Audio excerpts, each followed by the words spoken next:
Good morning. আমাদের প্রতিদিনের আধ্যাত্মিক চর্চায় আজকে আবার আমরা সবাই একত্রিত। আমাদের মাতৃ অনুধ্যানের দিন। আমরা আগের দিনও মায়ের কথা আলোচনা করেছিলাম।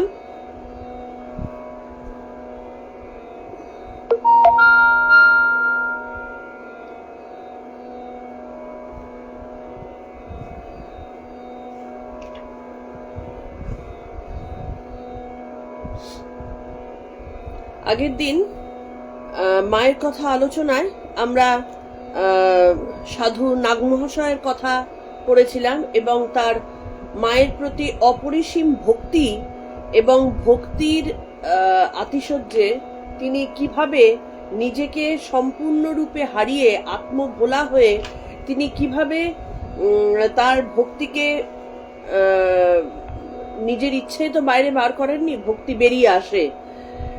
তো তার ভক্তির প্রসঙ্গই কিন্তু মা সবার কাছে বলছেন এবং তিনি যে তার ভক্তির মাধ্যমেই, ভক্তি তো একটা যোগ, ভক্তি যোগ আমরা তো গীতাতে আবার পড়ব।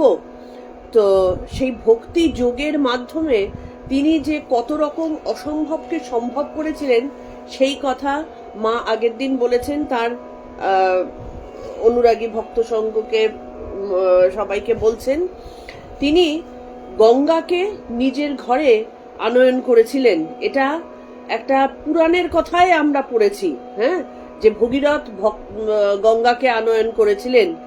এখানে সাধু নাগমহাশয় তিনিও তার ভক্তির জোরে গঙ্গাকে নিজের ঘরে, নিজের উঠোনে নিয়ে এসেছিলেন।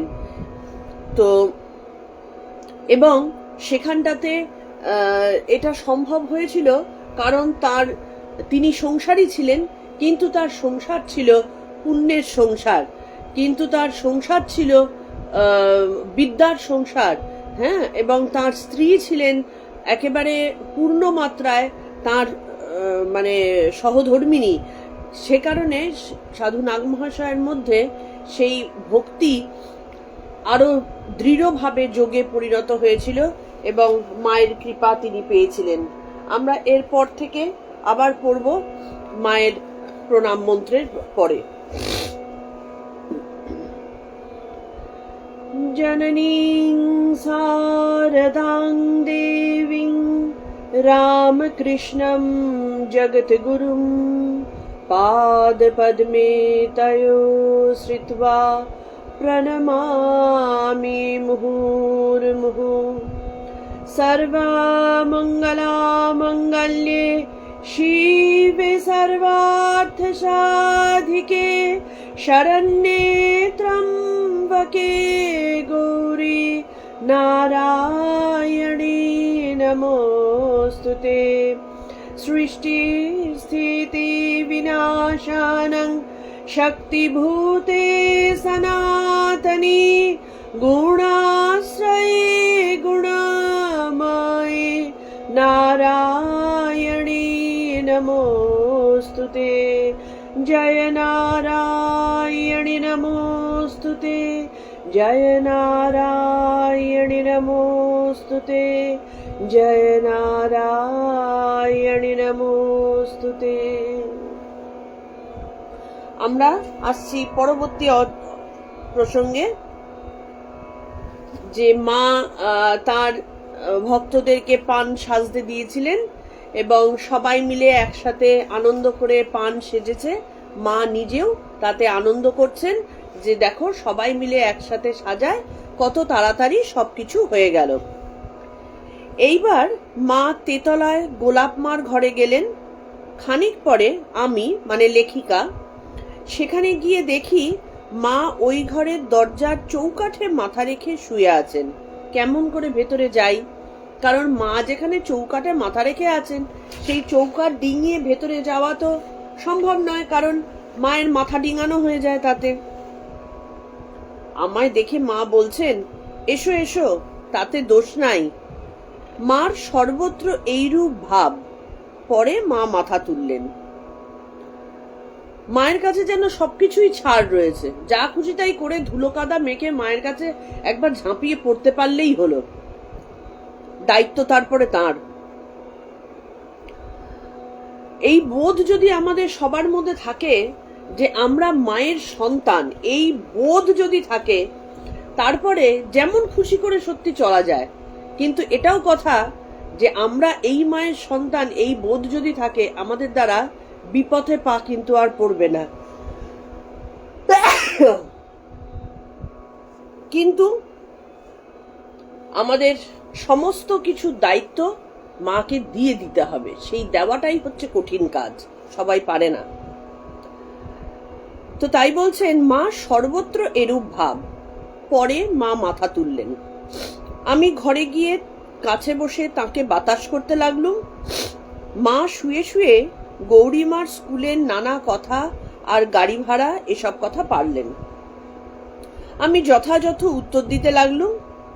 এই সময় সেই স্ত্রী ভক্ত দুটি সেখানে এলেন। তাদের একজন মায়ের চুল শুকিয়ে দিতে দিতে দুই একটি পাকা চুল বেছে আঁচলে বেঁধে রাখতে পারলেন। ভক্তও কিন্তু ভীষণ চালাক হয়।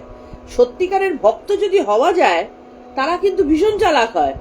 মায়ের সেবা করছে, এদিকে মায়ের দুটো পাকা চুল বেঁধে নিজের আঁচলে বাঁধছে। বললেন কবচ করবেন। মা লজ্জিত হয়ে বললেন, ও কেন, ও কেন, কত নুড়ো নুড়ো কাঁচা চুল ফেলে দিচ্ছি। মা এইবার উঠে ছাদে একটু রোদে গেলেন। আমরাও সঙ্গে গেলুম এবং একপাশে দাঁড়িয়ে গঙ্গা দর্শন করতে লাগলুম। এমন সময় ঘর হতে গোলাপ মা বলে উঠলেন, মা তো সকলকে নিয়ে ছাদে গেলেন, এখন কে খাবে কে না খাবে আমি কি করে জানি? গোলাপ মা তো দায়িত্ব রয়েছেন, সুতরাং তাকে সবকিছু জানতে হবে। তো সবাইকে নিয়ে ছাদে চলে গেলে কে খাবে আর কে খাবে না গোলাপ মা বুঝবেন কি করে?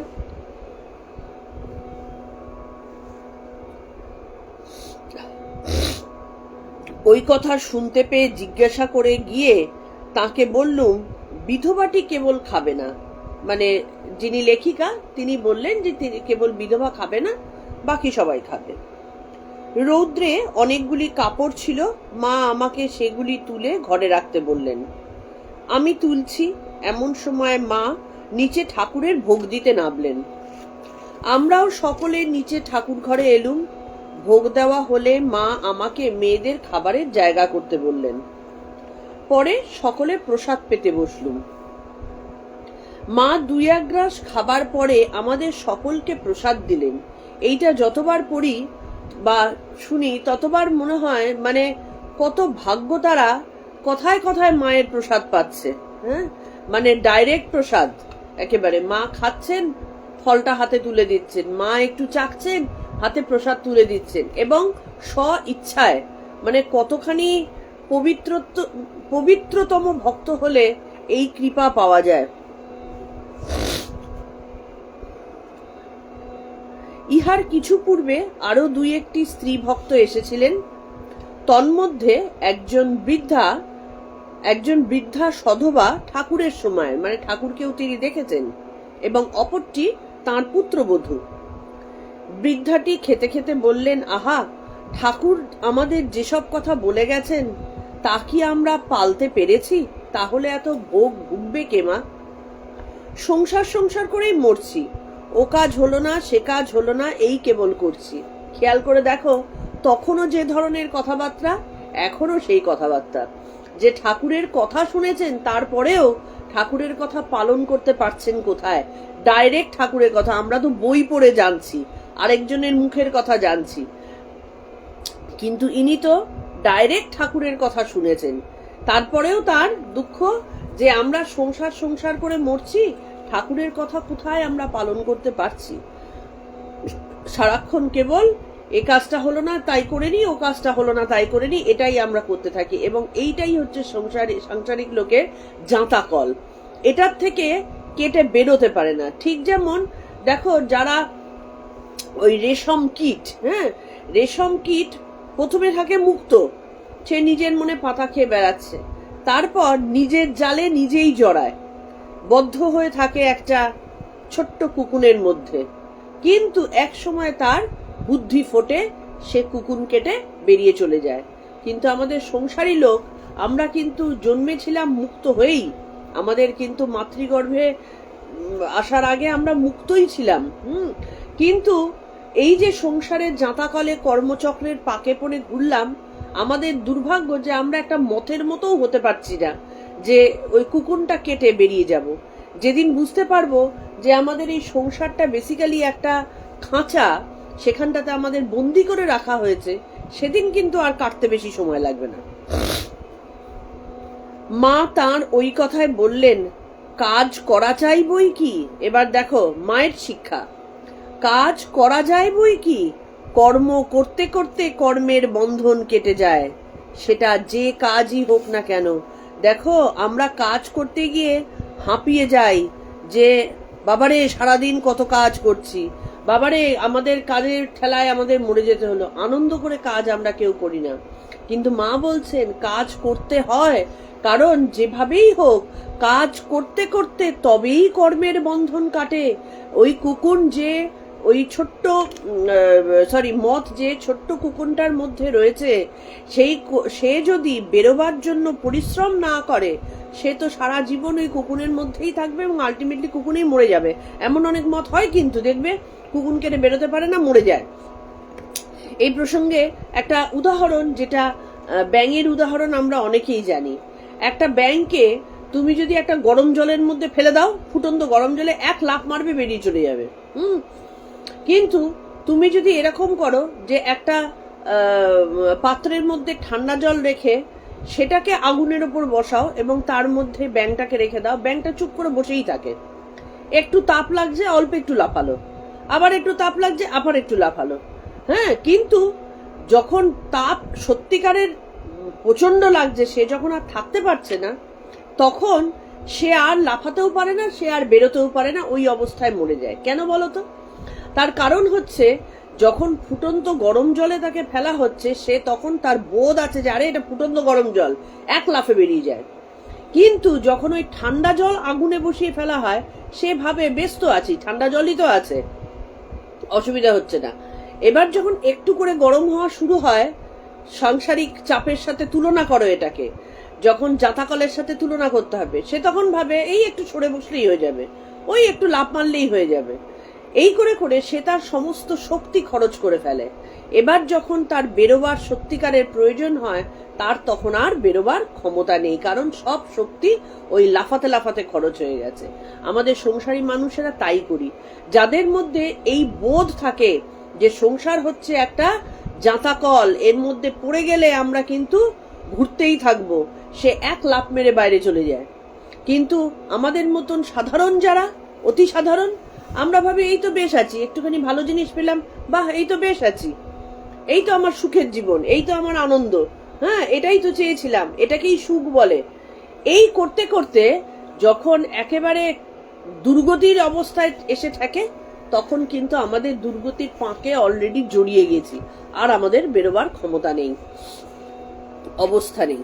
তাই মা বলছেন যে কাজ করা চাই, কাজ করতে করতে কর্মের বন্ধন কাটে। যদি কাজ নাই করি, জড়ভরতের মতন বসে থাকি, বা ওই ব্যাংটার মতন চুপ করে বসে থাকি যে এই তো বেশ আছি, তাহলে আমাদের কর্মবন্ধন কাটে না।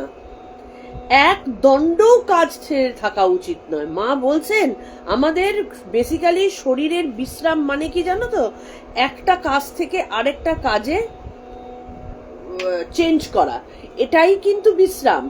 কাজ ছেড়ে থাকলে মানুষের শরীর বসে যায়।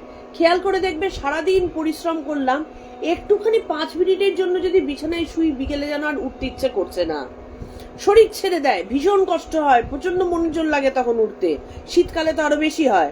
সেই কারণে যদি কাজ করতে করতে একটা কাজ ভালো লাগছে না, কাজের চেঞ্জ আসে, তখন দেখবে সেই পরিশ্রমটাকে পরিশ্রম বলে মনে হয় না, আনন্দের সাথে কাজ হতে থাকে। তাই বলছেন এক দণ্ডও কাজ ছেড়ে থাকা উচিত নয়। আহারান্তে মা এখন একটু বিশ্রাম করবেন, খাটের উপর শয়ন করলেন। সকলেই এখন তার একটু সেবা করতে ব্যগ্র। মা কিন্তু সকলকেই বিশ্রাম করতে বললেন। খানিক পরে বাড়িতে কাজ আছে বলে অপর স্ত্রীলোকেরা সব চলে গেলেন। আমি এবং ঠাকুরের সময়কার একটি বিধবা স্ত্রীলোক রইলুম।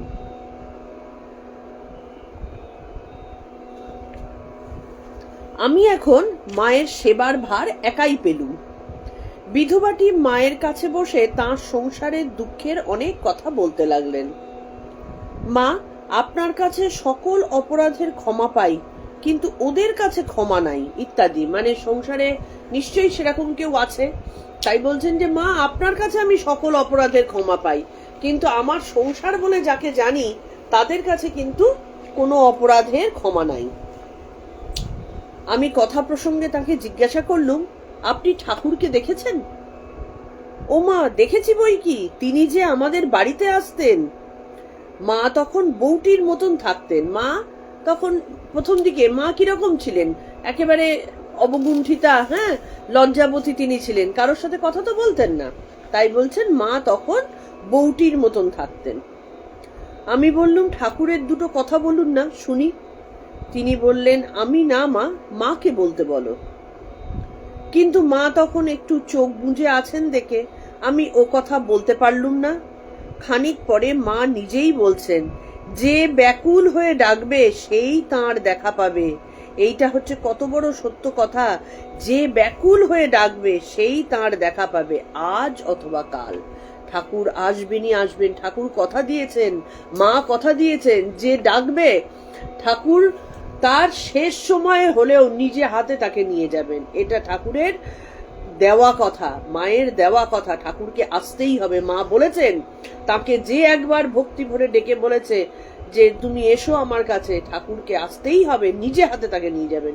সুতরাং এ কথার কখনো অন্যথা হতে পারে না। আমরা ডাকতে পারি না, তাই দেখতে পারি না। এই যে সেদিন এক ছেলে মারা গেল, এটা হচ্ছে ঠাকুরের প্রিয় ভক্ত তেজচন্দ্র মিত্র দেহত্যাগ করেছেন। ঠাকুরের একজন বড় ভক্ত ছিলেন, তার কথাই বলছেন যে এই যে সেদিন একটি ছেলে মারা গেল। আহা, সে কত ভালো ছিল।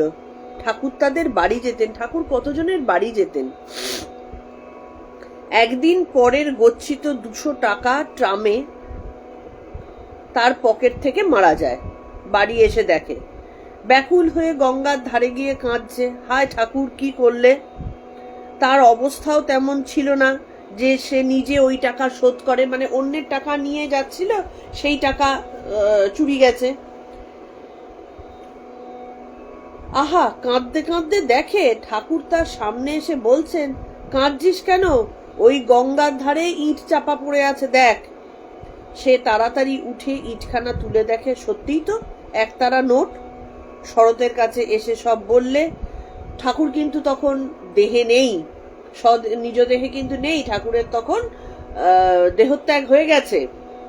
তারপরেও এ যখন গঙ্গার ধারে গিয়ে কাঁদছে যে ঠাকুর কি হবে, ঠাকুর তখন ওই নির্দেশ দিলেন যে নিয়ে দেখ, সত্যিকারেরই একতারা নোট ছিল।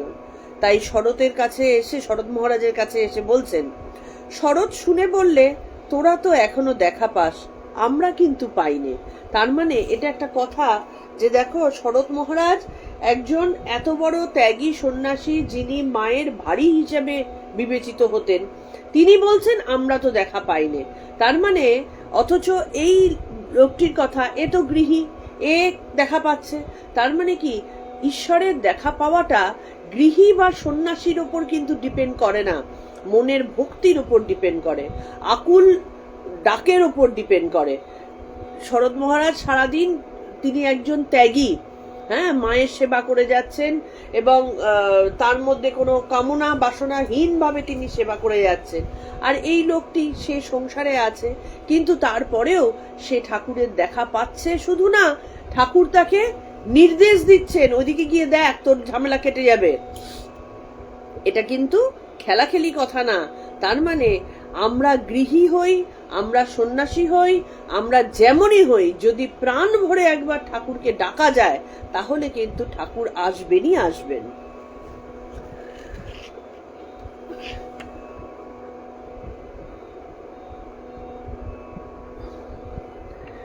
শরৎ শুনে বললে, তোরা তো এখনো দেখা পাস, আমরা কিন্তু আর পাইনে। ওরা পাবে কি? মা বলছেন এটা, ওরা পাবে কি? ওরা তো দেখে শুনে এখন গ্যাট হয়ে বসেছে। যারা ঠাকুরকে দেখেনি এখন তাদেরই ব্যাকুলতা বেশি। মাই উত্তর দিয়ে দিলেন যে ওরা তো সব দেখে শুনে ঠাকুরের সঙ্গ করে তারা তো একেবারে তাদের সব হয়ে গেছে, গ্যাঁট হয়ে বসে আছে। এবার যারা দেখেনি তাদের টার্ন আসছে। ঠাকুর তখন দক্ষিণেশ্বরে, রাখাল টাখাল এরা সব ছোট। একদিন রাখালের বড় খিদে পেয়েছে, ঠাকুরকে বললে। ঠাকুর ওই কথা শুনে গঙ্গার ধারে গিয়ে, ও গৌরদাসী আয় না, আমার রাখালের যে বড় খিদে পেয়েছে বলে চিৎকার করে ডাকতে লাগলেন। গৌরদাসী কিন্তু সেখানে নেই, গৌরীমা। এদিকে রাখাল তো ঠাকুরের মানস সন্তান, মানস পুত্র, বাচ্চা ছেলের মতন গিয়ে ঠাকুরকে বলেছে খিদে পেয়েছে। এবার ঠাকুর চিৎকার করে ডাকা শুরু করেছেন, গৌরদাসী আয়, আমার রাখালের খিদে পেয়েছে। এই ভাবগুলো কি সুন্দর না? আমরা রক্তের সম্পর্ক নিয়ে লাফালাফি করি। হ্যাঁ, রক্তটাকেই আমরা এত ইম্পর্টেন্স দিই। এই রক্তের সম্পর্কটা তো এই কদিনের সম্পর্ক। কত বাবা মা সন্তান ছেড়ে চলে যাচ্ছে, কত সন্তান বাবা মাকে ছেড়ে চলে যাচ্ছে প্রতি মুহূর্তে। তারপরে তো সেই সন্তান আর তাদের থাকছে না, দেহ চলে গেল তো হয়ে গেল। কিন্তু এই যে সম্পর্কগুলো ঠাকুর ডাকছেন চিৎকার করে, গৌরীদাসী আয়। গৌরীদাসী ঠাকুরের কোন জাগতিক রক্তের সম্পর্ক, রাখাল ঠাকুরের কোন জাগতিক রক্তের সম্পর্ক। কিন্তু সমস্ত সম্পর্কের চেয়ে শ্রেষ্ঠ দৃঢ় সম্পর্ক এইটা। আর আমরা রক্তের সম্পর্ক করে হেদিয়ে মরি।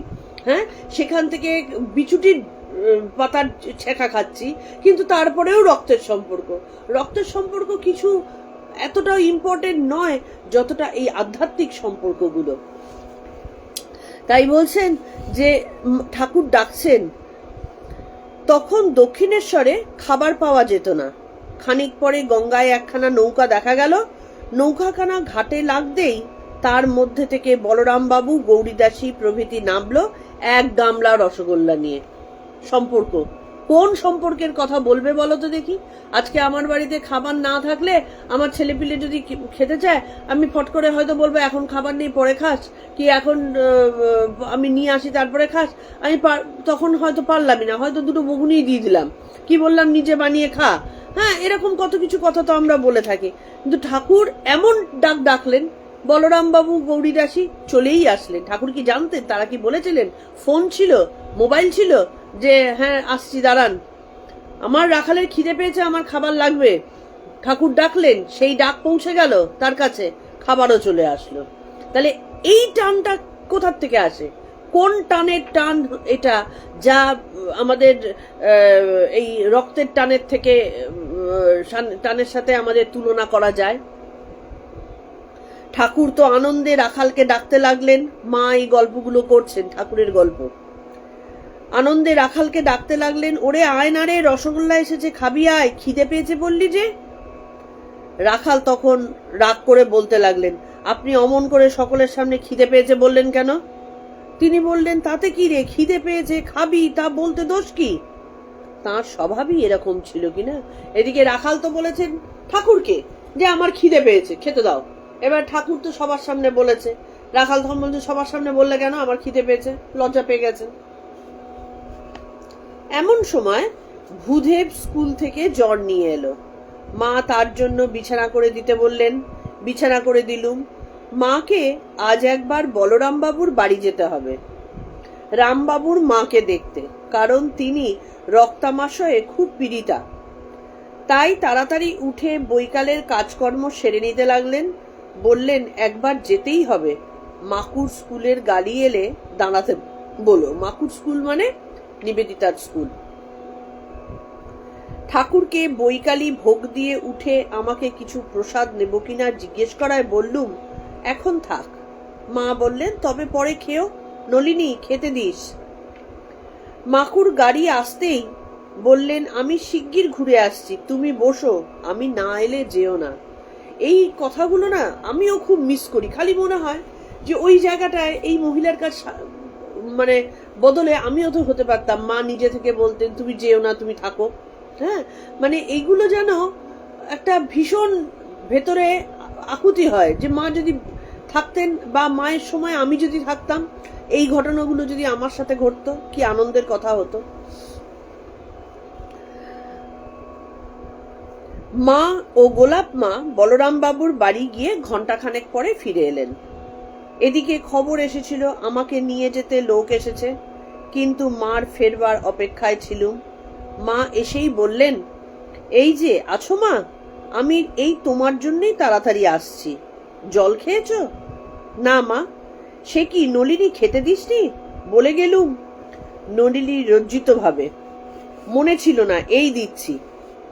মা, না থাক, এখন আর তোকে দিতে হবে না, আমিই দিচ্ছি। আমার প্রতি তুমি চেয়ে খাওনি কেন মা? এ যে তোমার নিজের বাড়ি। এই ব্যাপারটা আমরা এই জগতে, আধুনিকতার জগতে, যেখানটাতে মানে আমরা নাকি এত উন্নত করেছি, এইটা আমাদের কেউ বুক বাজিয়ে বলতে পারে? নিজের আত্মীয় স্বজনের বাড়িতে গেলে পর্যন্ত তারা ভয় পায়, কদিন থাকবে রে বাবা। ফোন করে যেতে হয়, থাকবে কি থাকবে না, অসুবিধা আছে কি আছে না, এবং অধিকাংশ সময় আমাদের এই অসুবিধা আছে ওই অসুবিধা আছে বলে লোকে কাটিয়ে দেয়। অতি নিজের লোকের বাড়িতে গেলেও একটা কেমন চোর চোর হয়ে থাকতে হয়। এগুলোই তো আমরা দেখে এসেছি। কিন্তু এই যে কথা, এটা কত বড় মনের কথা, কেন আমরা বলতে পারি না? তোমরা তোমাদের বাড়ি তো এটা, তোমরা নিজেদের মতো থাকো না। কেন পারি না? কেন যাদের যাদের মধ্যে এই জিনিস বিন্দুমাত্র আছেও তাদের নিজেদেরকে পরিবর্তন করে ফেলতে হয় এবং বুঝে নিতে হয় যে না, সবাইকে এটা কথা বলা যায় না? কেন এটা হবে? কেন আমরা আবার সেই সুন্দর, এ তো তোমার নিজের বাড়ি, এই জিনিসটা বললে আমার যে কি হারিয়ে যাবার ভয়, আমি তো বুঝতে পারি না, কিন্তু পারি না। মা বললেন, মায়ের এটাই হচ্ছে মায়ের মাতৃত্ব, এই যে তোমার নিজের বাড়ি মা। আমি বললুম, তেমন খিদে পেলে চেয়ে খেতুম বই কি মা। মা তাড়াতাড়ি নিজেই কিছু প্রসাদী মিষ্টি এনে দিলেন। আমি আনন্দের সহিত খেলুম। পান দিই বলে সাজা পান আনতে গেলেন। খেয়াল আছে সব দিকে, শুধু কোনো রকমে খাইয়ে বাড়ি পাঠিয়ে দিলাম না, তুমি পানটাও খাবে, পান খেয়ে যাও। নলিনী দিদি বললেন, বগ্নোতে আর পান সাজা নেই, দেবে কি? কিন্তু পুনরায় খুঁজতে গিয়ে মা তাতেই দুটি সাজা পান পেয়ে আমার হাতে দিলেন। আমি প্রণাম করে বিদায় চাইতে, এসো মা, আবার এসো, দুগ্গা দুগ্গা বলে উঠলেন। আমি সঙ্গে যাব কি? একলা নেমে যেতে পারবে? রাত হয়েছে। আমি বললুম, খুব পারবো মা, আপনাকে আসতে হবে না। তবু দুগ্গা দুগ্গা বলতে সহাস্য মুখে সিঁড়ি পর্যন্ত এসে দাঁড়ালেন। আমি বললুম, আর দাঁড়াতে হবে না মা, আমি বেশ যেতে পারবো। আর একদিন, সেদিন অক্ষয় তৃতীয়া, পূর্বোক্ত সধবা বৃদ্ধাটি ও তাঁর বধূ স্নান করে এসে পইতে আর দু একটি কি ফল মায়ের হাতে দিয়ে গেলে মা বললেন, আমাকে কেন, ভূদেবকে দাও। খানিক পরে কথায় কথায় আমাদের দিকে চেয়ে বললেন, আজকের দিনে আমি তোমাদের আশীর্বাদ করছি, তোমাদের মুক্তি লাভ হোক। জন্ম মৃত্যু বড় যন্ত্রণা, তা যেন তোমাদের আর ভুগতে না হয়। অক্ষয় তৃতীয়ার দিনে মায়ের এই আশীর্বাদ কতখানি অমোঘ আশীর্বাদ, এটা যে পেয়েছে সে বুঝেছে। মা আশীর্বাদ করলেন, তোমাদের মুক্তি লাভ হোক। এই হচ্ছেন মা। আমরা আমাদের জাগতিক মায়ের জন্যই আমরা কত হেদিয়ে মরি, এবং আলটিমেটলি হয় মা ছেলে মেয়েতে সেই অতি দৃঢ় সম্পর্ক একটা সময়ের পরে থাকে না, অথবা থাকলেও তার মধ্যে কত জাগতিক কামনার একটা মানে হিসেব থেকে যায়। কারণ মাও চান ছেলে মেয়ে আমাকে দেখবে, ছেলে মেয়ে আমাকে ভালোবাসবে, অন্তত সম্মানটুকু করবে। আবার ছেলে মেয়েও চায় মা আমাকে ভালোবাসবে। কিন্তু এই মুক্তি কামনা কোন মা চায়? মা, জাগতিক মা চান আমার ছেলে মেয়ে সুখে থাকুক, আমার ছেলে মেয়ে জীবনে উন্নতি করুক, তাদের কোনো দুঃখ না থাকে। কিন্তু আসল দুঃখ যে এই জগতের মধ্যেই আছে, সেটা জাগতিক মা জানতে পারেন না। আধ্যাত্মিক মাই জানেন যে এই জগৎ মানেই দুঃখের একেবারে ভরা ভাণ্ড। সুতরাং এখান থেকে মুক্তি লাভই হচ্ছে একমাত্র আনন্দের জায়গা। সেই মা সেই কারণে মুক্তির আশীর্বাদ দিলেন যে তোমাদের মুক্তি হোক। এবার শেষ সপ্তাহ, আশ্বিন 1319। পুজোর ছুটিতে একদিন সকালেই মায়ের কাছে গেলুম। দেখলুম মা খুব ব্যস্ত। আমাকে বসতে বলে রাঁচি থেকে কি এক ভক্ত এসেছেন, তাকে ডাকতে বললেন। ভক্তটি অনেক ফল, ফুল, কাপড় ও একছড়া কাপড়ের গোলাপের মালা, দেখতে ঠিক সদ্য প্রস্ফুটিত ফুলের মতো, উপরে নিয়ে এলেন। মালাটি মাকে গলায় পরতে অনুরোধ করায় মা উহা পড়লেন। এমন সময় গোলাপ মা এসে মালার লোহার তার মায়ের গলায় লাগবে বলে ভক্তটিকে বকলেন। ভক্তটিকে অপ্রতিভ হতে দেখে করুণাময়ী মা বললেন, না না, লাগছে না, কাপড়ের উপর পড়েছি। ভক্তটি প্রণাম করে নিচে বসলেন। এই হচ্ছেন মা। মায়ের সাথে মাকে দেখভাল করার জন্য গোলাপ মা রয়েছেন। তিনি তো জানেন যে মায়ের কষ্ট হতে পারে, তিনি তো ওই কারণেই ভক্তটিকে বকলেন যে তুমি এরকম একটা জিনিস দিয়েছো, লোহা তার রয়েছে, মায়ের লাগবে। তা ভক্তটা কিছুটা অপ্রতিভ হয়ে গেছে, সবাই তাই হয়। কিন্তু সাথে সাথে মা বললেন, না না, আমার লাগছে না, আমি তো কাপড়ের ওপর পড়েছি। ভক্তের যাতে মনের মধ্যে কোনোভাবে ভক্তের যাতে মনে ব্যথা না লাগে, মা সদা সর্বদা সেই চেষ্টায় আছে। আমার সন্তানের যেন কোনোভাবে মুখটা ছোট না হয়ে যায়, মা সবসময় সেই চেষ্টা করতে থাকেন। সেখানে গোলাপ মাই বলুক আর যেই বলুক, মা কিন্তু তার দায়িত্ব নিয়ে তার আনন্দের চাহিদাগুলো, যে কিভাবে আনন্দ তার মধ্যে আসবে, ভক্তকে কোনোভাবে যাতে ছোট না করা হয়, সেই জায়গায় তিনি আসলেন। এই শিক্ষা আমরা মায়ের থেকে নিতে পারি না? যে কেউ একজন আনন্দ করে যখন জিনিস দেয়, কতজন আছে যারা মুখের ওপর বলে দেয় যে এটা ভালো হয়নি, এটা আমি পড়ি না, হ্যাঁ, এটা আমার ভালো লাগে না, এরা মুখের ওপর বলে দেয়। না, আমি সত্যি ঘটনা, সত্যি কথা মুখের ওপর বলি, এটা আমার স্পেশালিটি। কিন্তু এইটাতে যে দেয় তার যে মুখটা ছোট হয়ে যায়, বুকের ভেতরটা একটু হলেও শুকিয়ে যায়, এটা যে বলে তার খেয়াল থাকে না। এইটা মায়ের থেকে শিক্ষা নিতে হয়। যে মায়ের তো সত্যিকারেরই লোহায় তো কষ্ট হতে পারতো, কিন্তু ভক্ত দিয়েছে, সে তখন মাথায় আনেনি যে এটা হতে পারে। মা সাথে সাথে তার দায়িত্ব নিলেন, ভক্তের যেন মুখ ছোট না হয়, আমার সন্তানের যেন মুখ ছোট না হয়। না না, আমি তো ঠিকই আছি। পরে মা ও আমি জলখাবার প্রসাদ খেতে বসলুম। আমি কিছু ফল ও খাবার নিয়ে গিয়েছিলাম মাকে দেবার জন্য। উহা তার কাছে আনতেই মা বললেন, ঠাকুরকে নিবেদন করে নিয়ে এসো। নিয়ে আসতে তা থেকে একটি আঙুর মুখে দিয়ে বললেন, আহা, বেশ মিষ্টি তো। একখানি কাপড় কয়েকদিন পূর্বে দিয়েছিলুম, সেই কাপড়খানেই পরেছিলেন। আমাকে দেখিয়ে বললেন, এই দেখো গো, তোমার কাপড় পরে পরে কালো করেছি, মানে এত ভালো লেগেছে কাপড়টা পরতে। অবাক হয়ে ভাবলুম, এই অযোগ্য সন্তানের ওপর তোমার এতই কৃপা ও স্নেহ। মা নিজের পাত হতে প্রসাদ তুলে তুলে আমাকে দিতে লাগলেন। আমি হাত পেতে নিচ্ছি, হঠাৎ একবার তাঁর হাতে আমার হাত ঠেকে গেল। আমি বললুম, মা, হাত ধুয়ে ফেলুন। মা হাতে একটু জল দিয়ে বললেন, এই হয়েছে। কারণ আমাদের তো গৃহী মানুষের অশুদ্ধ হাত, এই হাতে আমরা এই হাতে আমরা কখনো শুদ্ধতম, বিশুদ্ধ জিনিসকে ছুঁতে পারি না। তো সেই মায়ের হাত ঠেকে গেছে দেখে সাথে সাথে তিনি বলে উঠলেন যে আপনি হাত ধুয়ে ফেলুন। মা জাস্ট একটু জল হাতে নিয়ে বললেন, এই হয়েছে। এমন সময় নলিনী দিদি এসে বসলেন। ইতিপূর্বে কি কারণে যেন তিনি বেশ রাগ করেছিলেন। মা তাকে তিরস্কার করে বললেন, অত রাগ কি ভালো? সহ্য চাই। শৈশবে বাপের মায়ের কোল, যৌবনে মেয়েদের স্বামীর আশ্রয় ছাড়া আর কেউ আব্রুতে পারে না। মেয়েরা বড় খারাপ জাত। ফস করে কেউ একটা কথা যদি বলে ফেললেই গো, মানুষের তো কথা বললেই হলো, তাই দুঃখ কষ্ট সয়েও বাপ মা স্বামী সবার সাথে মানিয়ে থাকতে হয়। তো নলিনী দিদি কোনো কারণে কারোর উপর রেগে গিয়েছিলেন, তাই মা বলছেন যে রাগ কি ভালো জিনিস, সহ্য শক্তি চাই, সেখানটাতে সবার সাথে মানিয়ে গুনিয়ে। আজকে তুমি একটা মেয়ে, তুমি তখনকার দিনের কথা তিনি বলছেন, নলিনী দিদি তখনকার দিনে যদি সবাই তাকে মানে সেই পুরুষের মতন সেরকম চাকরি করা, সেরকম ইয়ে তো তখনকার দিনে ছিল না। কিন্তু এখনকার দিনে থাকলেও আমরা যদি কনস্ট্যান্ট নিজের অহংকারের দাবিতে বা গতিতে বা এই চাকরি বাকরি করছি শিক্ষার অহংকারে আমরা যদি কনস্ট্যান্ট রাগ করতে থাকি, সংসার কি থাকে না কোনো মানুষের সাথে মানুষের সম্পর্ক থাকে? সেটাই মা বলছেন যে বড় খারাপ জাত, যে যখনই রাগ হলো ব্যাস সাথে সাথে মুখ গোমরা করে দুটো কথা শুনিয়ে দিলাম। সেইটা না, সেটা একটা কথা বলে ফেললেই হলো, ফস করে মুখ দিয়ে বলে ফেললেই হলো? মা শিক্ষা দিচ্ছেন যে ফট করে মুখ দিয়ে একটা কথা বার করা উচিত নয়। মা নলিনী দিদিকে শিক্ষা দিচ্ছেন, তাই তিনি মেয়েদের কথা বলেছেন।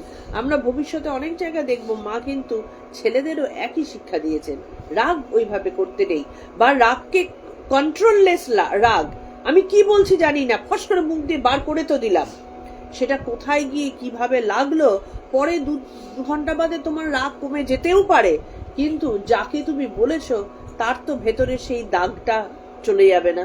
তাই বলছেন যে দুঃখ কষ্ট হয়েও সয়েও একসাথে থাকতে হয়। দুঃখ তো আসবে, সংসারে এসেছো মানেই দুঃখ আসবে, তাই বলে রাগের চোটে যা খুশি তাই বলে দিলেই চলবে কি? একটু পরে রাধু এসে হাঁটুর কাপড় তুলে বসেছে। আবার শিক্ষা, দেখো রাধু তো বাচ্চা মেয়ে, রাধু এসে হাঁটুর কাপড় তুলে বসেছে। আবার মা তাকে ভর্ৎসনা করতে লাগলেন, ও কি গো, হাঁটুর উপর কাপড় উঠবে কেন? দেখো আমরা আজকে এমন এমন পোশাক পরে এক একজন সবাই যাতায়াত করছি যাতে মানে দৃষ্টিকটু লাগে, মানাচ্ছে না, তা সত্ত্বেও সেই কাপড় আমরা সেই রকম পোশাক পরতে থাকি। কিন্তু মা এখানে বলছেন তুমি শাড়ি পরে এসেছো, তুমি শাড়ির মতন করে পরো। হ্যাঁ, যে তুমি যখন আগেকার দিনে তো শাড়িই পরা হতো, অন্য কোনো পোশাক তো পরা হতো না, তো শাড়িটা পরে এসেছো, তুমি হাঁটুর উপর কাপড় তুলে বসেছো কেন? এই একটা বকুনি আমিও ছোটবেলায় একবার আমার স্কুলের টিচারের কাছে পেয়েছিলাম। আমাদের তো স্কুলে শাড়ি পরতে হতো, তো আমি তখন ক্লাস 11-এ পড়ি, শাড়ি পরছি, এবং আমাদের শাড়ির সাথে ফুল ড্রেস আপ থাকতো, মানে পুরো কলার দেওয়া ব্লাউজ, হ্যাঁ, মানে পুরো ঢাকা ঢুকা দেওয়া, টাইট টাইট করে শাড়ি পরা, মানে শাড়ির আঁচল ছাড়া থাকলে চলবে না, পায়ে জুতো মোজা এই সব থাকতো, এবং খুব সুন্দর একটা ড্রেস আমাদের স্কুলে কিন্তু ছিল। এবার প্রচন্ড গরম, আমি দৌড়াতে দৌড়াতে আমি খেলাধুলো করতাম সব সময়, খেলাধুলো করে এসে যখন বসেছি পায়ে প্রচন্ড গরম লাগছে, মোজা পরা পা, প্রায় হাঁটুর তলা অবধি মোজা পরা, অল্প একটু এইটুকু মতন শাড়িটা উঠিয়ে বসেছি, গুজে বসেছি যাতে করে পায়ে একটু হাওয়া লাগে। সাথে সাথে আমাকে কিন্তু ওই টিচার আমাকে শিক্ষা দিয়েছিলেন, তুমি শাড়ি পরে এসেছো, তুমি স্কার্ট পরে আসোনি, তার মর্যাদা রক্ষা করতে হবে। ওই পায়ের ওপর কাপড় তুলে বসা না, কাপড় নামিয়ে বসো চিরকালের মতন। তুমি এই যে শিক্ষাটা মা দিলেন, যে তুমি যাদের আমাদের সামনেই বসেছো, বাইরের কোনো লোক নেই, বুঝলাম তুমি বাচ্চা মেয়ে, বুঝলাম তুমি গরম লাগছে, বুঝলাম, সবই বুঝলাম, কিন্তু তারপরেও তুমি শাড়িটা পরে এসেছো, হাঁটুর উপর কাপড় কেন? এই বলে কি একটি শ্লোক বললেন, তার মানে হাঁটুর ওপর কাপড় ওঠা মানেই উলঙ্গের সামিল। তুমি যদি সেই কাপড় পরে হাঁটুর ওপরে ওঠাও, হাঁটু যদি দেখা যায়, তার মানে সেটা উলঙ্গের সামিল। এটা কিন্তু সবার জন্য সত্য কথা। এই শিক্ষাটা আমাদের আজকের যুগে কোন মানুষ দেবে, কোন মেয়েদের আছে বা কোন ছেলেদের আছে? ছেলেরাও মনে করে যেমন তেমন একখানা জামা কাপড় পরলেই হলো। আজকালকার দিনে ছেলেদের এক একটা প্যান্ট তো দেখি, ব্যাগিস প্যান্ট খুলে হাঁটুর কাছেই চলে আসছে, বাবা তার থেকে ওই প্যান্ট না পরলেই হয়। কিন্তু মা বলছেন এখানটাতে, এটা হাঁটুর ওপর কাপড় ওঠা মানে উলঙ্গের সামিল।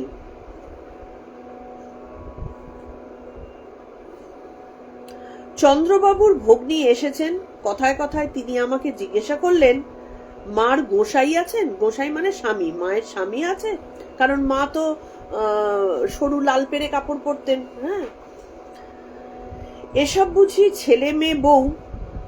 আমি কেন, ঠাকুরের কথা শোনেননি? তার শিক্ষাই ছিল কামিনী কাঞ্চন ত্যাগ। তিনি অপ্রস্তুত হয়ে বললেন, আমি মনে করেছি এরা সব ছেলে বউ হবে। দুর্গাপুজো আসছে, মা তাই জামাইদের কাপড় ভাগ করে করে রাখছিলেন এবং আমাকে পৃথক করে বেঁধে রাখতে বললেন।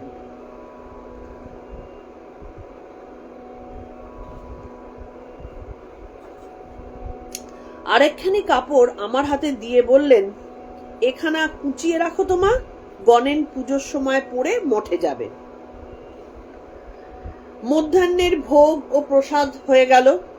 আহারান্তে মা বিশ্রাম করছেন, আমি নিকটে বসে বাতাস করছিলুম। মা তাতে বললেন, ওইখান হতে একটা বালিশ নিয়ে আমার এইখানে শো, আর বাতাস লাগবে না। মায়ের বালিশে কি করে শোবো মনে করে রাধুর ঘর থেকে একটা বালিশ নিয়ে আসতেই মা হেসে বললেন, ওটা পাগলের বালিশ গো। পাগলের মানে রাধুর মা তো পাগলি হয়ে গিয়েছিলেন। ওটা পাগলের বালিশ গো, তুমি এই বালিশটাই আনো না, তাতে দোষ নেই। রাধুকে ডেকে বললেন, রাধুও আয়, তোর দিদির পাশে শো। মার সঙ্গে চন্দ্রবাবুর ভগ্নির সম্বন্ধে কথা হতে লাগলো। মা বললেন, তা তুমি বললেই পারতে। হ্যাঁ, এই তো তার স্বামী ঘরে বসে আছেন, আর তোমরা সব ছেলে মেয়ে। কারণ ঠাকুর কি বলেছিলেন দেহত্যাগের পরে মাকে, যে আমি কি কোথাও গেছি? এই তো এ ঘর আর সে ঘর, পাশের ঘরেই তো আছি। তা মা তখন বলছেন ওই লেখিকাকে, যে তুমি তো বললেই পারতে যে তার স্বামী ওই ঘরে আছেন, এরা সব ছেলে মেয়ে। তখন লেখিকা বলছেন, সে তো জগৎ ব্রহ্মাণ্ডে কত ছেলে মেয়ে আছে মা। মা হাসতে লাগলেন। কথায় কথায় আবার বললেন, কত লোকে কত ভাবে আসে মা। কেউ হয়তো একটা শশা এনে ঠাকুরকে দিয়ে কত কামনা করে গেল, ঠাকুর তোমাকে এই দিলুম, তুমি এই করো, এই এমনি কত কামনা। মা সেই রকমই বলছেন, যে যে মহিলা এসে ঠাকুরের মায়ের স্বামীর কথা জিজ্ঞেস করছেন, তার এক রকমের ভাব। এদের হচ্ছে সেই আধ্যাত্মিক ধারণাটাই নেই। সেই কারণে মাকে বলছেন যে কেন, মানে আপনার স্বামী আছে কিনা। এই কথাগুলোই অনেক ছেলে মানুষই কথা। হ্যাঁ, মায়ের কাছে এসছে ভগবতীর দর্শন করছে, সেখানটাতে ভগবতী তোমার স্বামী আছে কিনা এটা বলাটা কিরম বোকা বোকা কথা না? তাই তার মানে কি, তার সেই ভগবতী সম্পর্কে জ্ঞান নেই দেখে মাকে চিনতে পারেনি, তাই জন্যই সে ওই রকম কথা বলেছে। তাই মা বলছেন যে কত রকম মানুষ আসে, একজন একটা শশা মাত্র নিয়ে এসে ঠাকুরকে দিয়ে বলল যে এই তোমাকে ভোগ দিলাম, তুমি আমার এই করো। মা একটু পাশ ফিরে শুলেন। আমারও একটু তন্দ্রা মতো এসেছিল। জেগে দেখি মা পাখা নাড়ছেন। একটু পরেই মা উঠলেন। দেখলুম পাশের ঘরে কয়েকটি স্ত্রীলোক বসে আছেন, তন্মধ্যে দুজন গৈরিক ধারিণী। তাঁরা মাকে প্রণাম করলেন। সেই সঙ্গে একটি ছোট ছেলেও এসেছিল। সে প্রণাম করতেই মা প্রতি নমস্কার করলেন। এটা খুব আশ্চর্যের বিষয়, ছেলেটি প্রণাম করতেই মা কিন্তু তাকে প্রতি নমস্কার করলেন। তাঁরা মিষ্টি এনেছিলেন, মা আমাকে তুলে রাখতে বললেন এবং হাত মুখ ধুতে গেলেন। পরিচয়ে জানলুম তারা কালীঘাটে শিবনারায়ণ পরমহংসের শিষ্যা। সম্প্রতি তাদের গুরুর ওখানে অহরাত্রব্যাপী এক যজ্ঞ হচ্ছে ইত্যাদি। একটু পরেই শ্রীশ্রীমা এসে বসলেন। গৈরিক ধারিণীদের মধ্যে একজন মাকে বললেন, আপনাকে একটু কথা জিজ্ঞেস করতে চাই। মা, বলো। গৈরিক ধারিণী, মূর্তি পূজায় কিছু সত্য আছে কি? আমাদের গুরু বলেন মূর্তি পূজা কিছু নয়, সূর্যের ও অগ্নির উপাসনা করো। তখন মা কি বলছেন, তোমার গুরু যখন বলেছেন তখন ও কথা আমায় জিজ্ঞাসা না করাই ঠিক। গুরু বাক্যে বিশ্বাস রাখতে হয়। তার মানে কি, এরা গুরুর কাছ থেকে শুনেছে, আবার মায়ের কাছে যাচাই করছে। অথচ মা দেখো, গুরু সঠিক বলুক মিথ্যে বলুক সত্যি বলুক, গুরু বাক্যই, তারপরে আর কোনো কথা হয় না। তা মা বলছেন গুরু যখন বলেছেন তোমাদের আমাকে জিজ্ঞেস করাটাই উচিত হয়নি, গুরু বাক্যে বিশ্বাস রাখতে হয়। তিনি বললেন, তা হবে না, আপনার মত বলতেই হবে। মা নিজ মত বলতে পুনরায় অসম্মতি প্রকাশ করলেন। মা কিন্তু বলতে চাইছেন না, কারণ গুরু বলেছেন। কিন্তু গৈরিক ধারিণী একেবারে নাছোড়বান্দা। তখন মা বললেন, তিনি যদি সর্বজ্ঞ হতেন, মানে তোমার গুরু যদি সর্বজ্ঞ হতেন, এই দেখো তোমার জিদের ফল কথায় কথায় বেরুলো, তাহলে ওই কথা বলতেন না।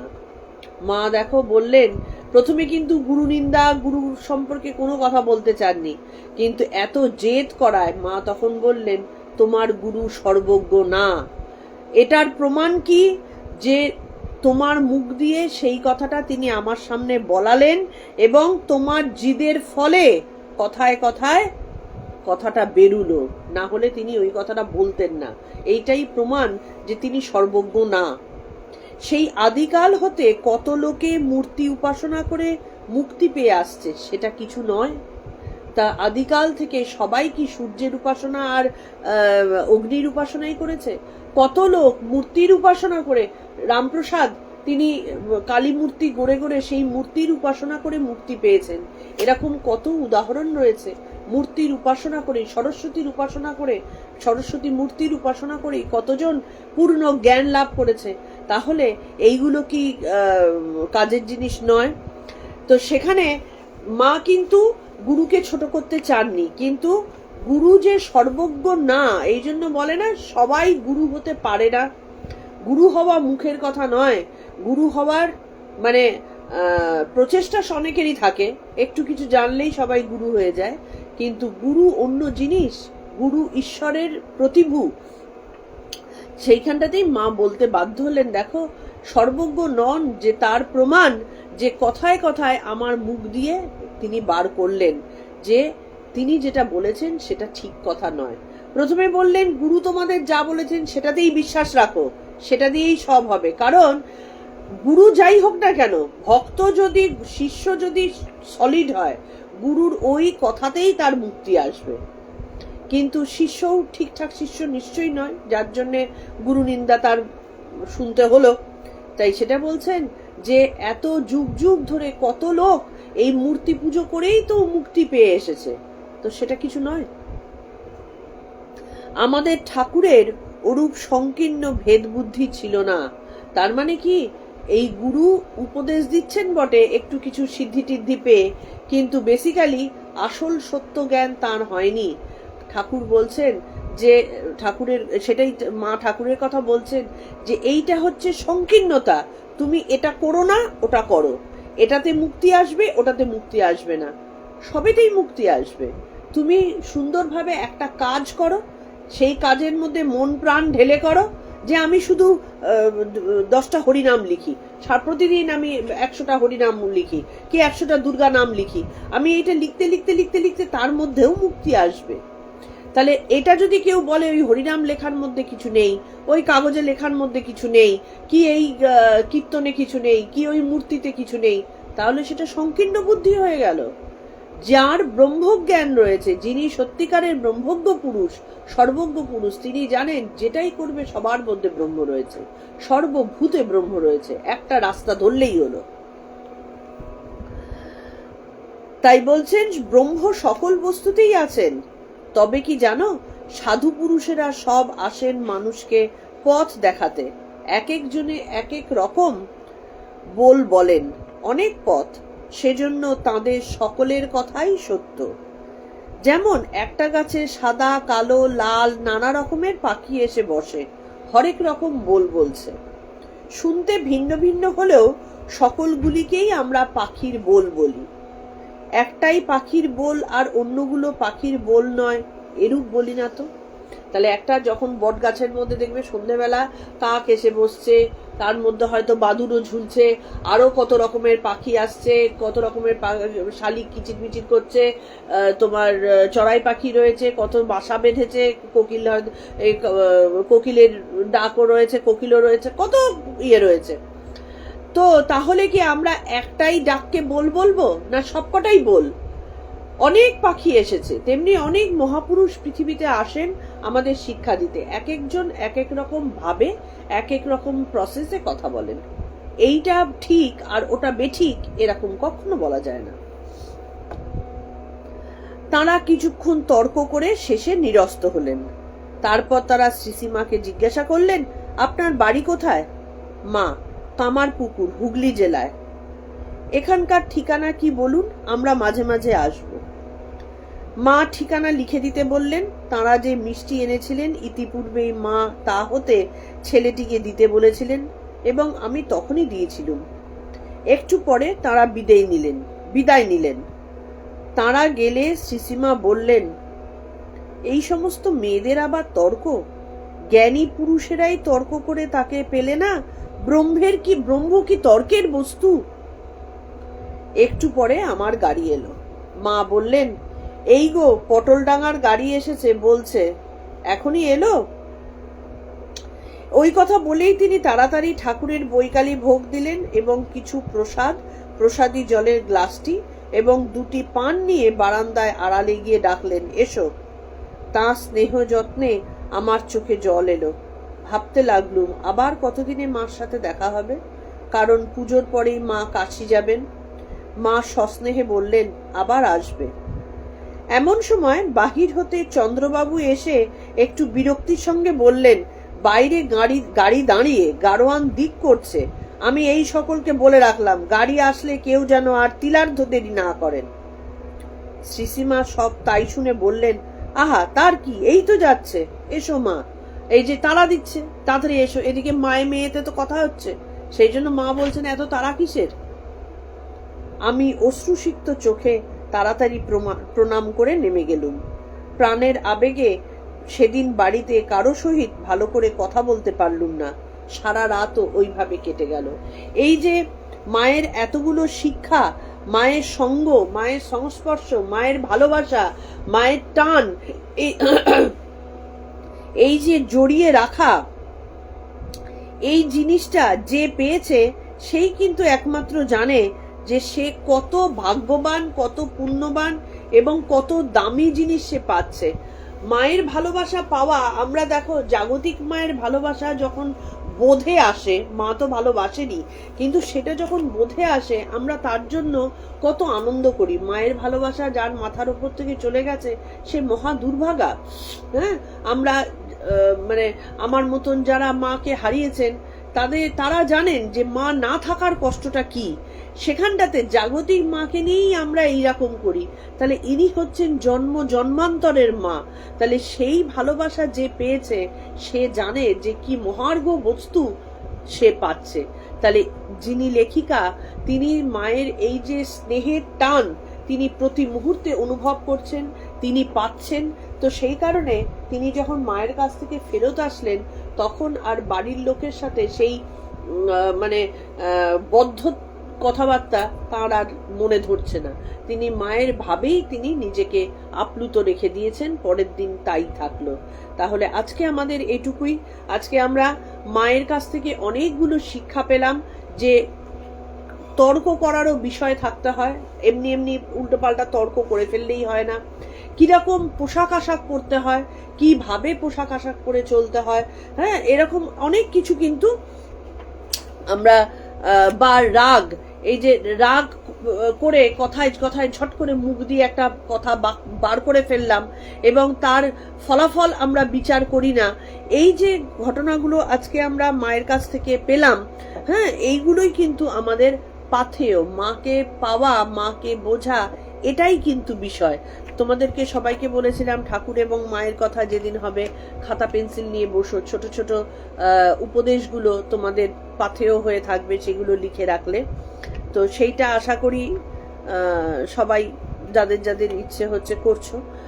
তো আজকে অনেকগুলো শিক্ষা পেলাম যে ছোট মন করতে নেই, যে আমারটা ঠিক ওরটা ভুল, এটা ছোট মনের পরিচয়। যে পথে যাচ্ছে, যেভাবে ঈশ্বরের ভজনা করছে সেটাই সত্য, সেটাই তাকে মুক্তির পথ দেখাবে যদি সে পূর্ণভাবে সেটাতে মন প্রাণ ঢেলে দিতে পারে। আরেকটা অমোঘ কথা আজকে মা বলেছেন যে ঠাকুরকে যদি মন প্রাণ দিয়ে ডেকে তোমার বিপদ, তোমার সমস্যা, তোমার ভালো লাগা, তোমার ভালোবাসা যদি জানাও, ঠাকুর আসবেনই আসবেন। এবং ঠাকুরের এটা কথা। তাহলে মায়ের কথা, ঠাকুরের কথা কখনো মিথ্যে হবার নয়। সুতরাং সেই বিশ্বাস আমাদের রেখে নিশ্চিন্তে আমাদের সংসারই করি কি বাইরের কাজই করি, সব নিশ্চিন্তে আমরা করে যেতে পারি। আজকে তবে এটুকুই। আমার মিতাদি বলছেন আমি লিখে রাখছি, এটা ভীষণ কাজের জিনিস। যখন তুমি একা থাকবে এই খাতাটা পড়বে, দেখবে খাতাটা পড়লেই অনেক মনে আনন্দ পাওয়া যাবে যে এই এই শিক্ষাগুলো আমি পেয়েছি। নিজের জন্য একটা ডায়েরি লেখার অভ্যেস হয়ে যাবে। আজকে আমরা এখানেই রাখছি। ঠাকুরমা স্বামীজির পায়ে আলুণ্ঠিত প্রণাম জানিয়ে আজকে আমাদের এই আলোচনা আজকে আমরা শেষ করছি। আগামী 3 দিন আমি আসতে পারবো না, কারণ আমার একটু বাইরে যাওয়া রয়েছে। কাল পরশু তরশু 3 দিন পারবো না। তারপর থেকে আবার আমাদের যথা নিয়মে আমাদের এই আলোচনা শুরু হবে। ভালো থেকো সবাই, পরের দিনের নোটিশের জন্য অপেক্ষা করো।